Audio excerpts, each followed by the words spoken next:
साथियों नमस्कार। आप देखना शुरू कर चुके हैं एनडी न्यूज और इस वक्त आपकी स्क्रीन पर एक जोड़ और भैंसें आपको नजर आ रही होंगी। ये दिखाने का मेरा मकसद क्या है? दरअसल एक ऐसे गांव में इस वक्त हम मौजूद हैं जहां पर आज तक 1000 सालों से दूध नहीं बेचा गया। जी हां, ठीक सुना आपने। सुनकर आप अचंभित जरूर हुए होंगे। नाथुआस गांव भिवानी जिले के बिल्कुल नजदीक एक ऐसा गांव है जहां हजारों सालों से दूध नहीं बेचा जा रहा। दरअसल ऐसा बताया जाता है कि यहाँ पर कुछ समय पहले, लंबे समय पहले भैंसों के अंदर एक बीमारी आ गई थी, जिसके बाद यहाँ के जो महंत थे उन्होंने एक संदेश दिया था कि दूध बेचना बंद करें। और उसके बाद किसी ने भी प्रयास किया तो बाबा ने उन्हें सबक सिखाने का काम किया और गांव के लोगों ने भी अपने तरीके से एक रूल रेगुलेशन बनाया है दूध को लेकर के। सोच सकते हैं आप, कोई भी भैंस किसान अगर गांव में रखता है तो उसका मकसद, उसका लक्ष्य यही होता है कि वो खेती के साथ साथ अच्छा पालन पोषण बच्चों का करे और साथ साथ कुछ व्यवसाय और गुजारा चलता रहे। लेकिन ये गांव ऐसा है जहां हजारों सालों से दूध नहीं बेचा गया। सोच सकते हैं आप, कितनी बड़ी बात है कि किसी गांव में दूध नहीं बेचा जाता। पूरे भारत में, भारत का भी हरियाणा वो प्रदेश जिसकी अर्थव्यवस्था मुख्य तौर पर पशुपालन पर टिकी हुई है। और महंत जो महाराज थे उनकी समाधि पर इस वक्त, बाबा फुलपुरी महाराज की समाधि पर इस वक्त मौजूद हैं। यहीं से वो संदेश दिया गया था जिसके बाद हजारों सालों तक उसका पालन हुआ। इस वक्त गांव के सरपंच साहब हमारे साथ मौजूद हैं। सरपंच साहब नमस्कार। नमस्कार जी। ये बताइए सर, ये कैसे बनी परंपरा के सालों से दूध नहीं बेचा जाता? कई साल पहले पशु में महामारी आ गई थी जी। तो महाराज जी के पास गए जी। महाराज जी पशु मरने लगे, इसका इलाज करो जी। महाराज जी ने इलाज कर दिया और ये बोला भाई सभी भक्तों ने एक बात माननी पड़ेगी, भाई दूध नहीं बेचोगे पशुओं में कोई बीमारी नहीं आओगी। तब से गांव ने ठान ली, भाई चाहे जिसका 4 भैंस दूध देती हो, चाहे 1 देती हो, चाहे 10 देती हो, दूध को आपस में व्रत लेते हैं जी।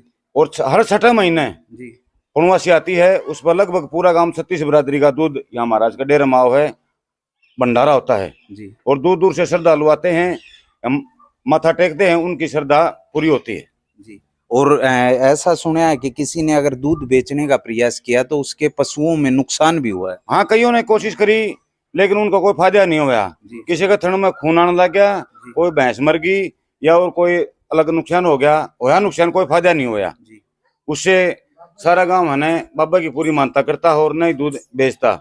और कोशिश ये रहेगी कि गांव में कोई भी दूध नहीं बेचेगा जी। ये बताइए, ऐसा कोई रूल रेगुलेशन पंचायत की तरफ से बनाया गया है कि जुर्माना? कोई पंचायत की तरफ तो कोई रूल रेगुलेशन नहीं है, ये तो एक आर्थिक इच्छा है। अगर कोई बेचे तो उसका क्या समाधान कर? नहीं, एक बार उसको बोल दिया भाई ये महाराज जी की वो मर्यादा खत्म मत करो जी। उसके परिवार वाले बोल देते हैं, 2 भाई हम भी बोल देते हैं उसको, उस बात को मान लेते हैं। और महंत जी जो इस वक्त डेरे का संचालन कर रहे हैं वो भी हमारे साथ मौजूद हैं। महंत जी नमस्कार। जी नमस्कार। ये बताइए सर, और क्या क्या परंपराएं गांव की हैं आपके आने के बाद और कितने सुचारू रूप से उनका पालन गांव कर रहा है? गांव में सुचारू रूप से पालन सभी करते हैं। बाबा की मर्यादा जो बांधी हुई है उनका सभी पालन करते हैं जी। कोई उनके विरोध नहीं चलता और इसलिए गांव में सुख शांति बनी हुई है। बाबा की मर्यादा बनी हुई है शुरू से ही जी।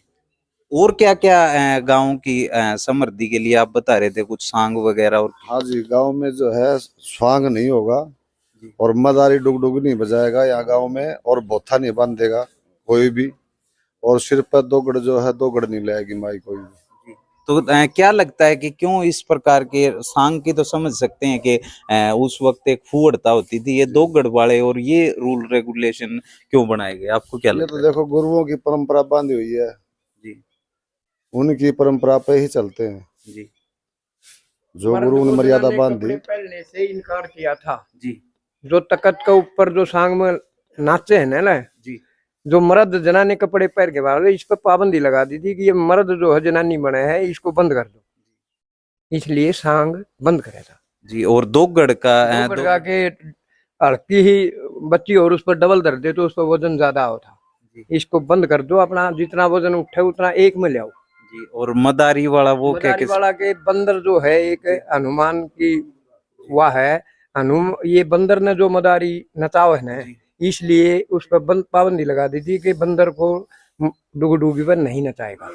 जी, तो देख सकते हैं साथियों, ऐसा गांव जहां पर ना ही दूध बेचा जाता, ना ही सांग होता, और कोई महिला सर पर 2 घड़ उठाकर नहीं चल सकती, और किसी भी प्रकार से डुगडुगी, अगर कोई मदारी अगर आता है गांव में तो वो डुगडुगी नहीं बजा सकता। और तस्वीरें इस वक्त आप देख सकते हैं यहाँ से पूरे मंदिर की, और यहाँ पर मौजूद हैं बहुत ही अच्छे रूल रेगुलेशन और तर्क के साथ। ये नहीं कि किसी चीज को लेकर के पाखंडवाद फैलाया जा रहा है, और किसी प्रकार से तर्क के साथ अगर डुगडुगी नहीं बजाई जाती, बंदर एक पशु है, उसको इस प्रकार से गुलाम नहीं रखा जाता।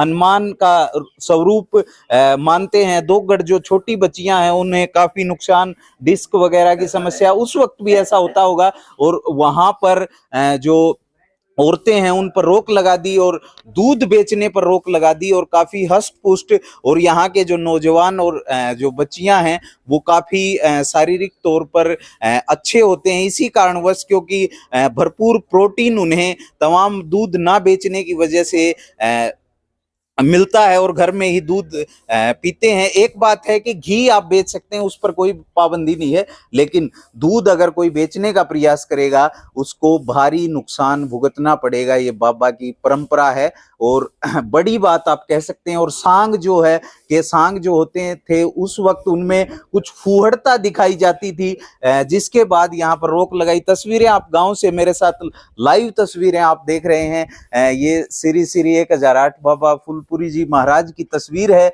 जिनके प्रयासों से इस प्रकार के जो महामारी पर रोक लगी। और ये कुदरत का करिश्मा कह सकते हैं कि अगर आज भी कोई दूध बेचने का प्रयास करता है उसे उसका भुगतान और नुकसान उठाना पड़ता है। आप देख रहे थे एनडी न्यूज, मेरा नाम है सोमवीर, कैमरे के पीछे हैं अजय।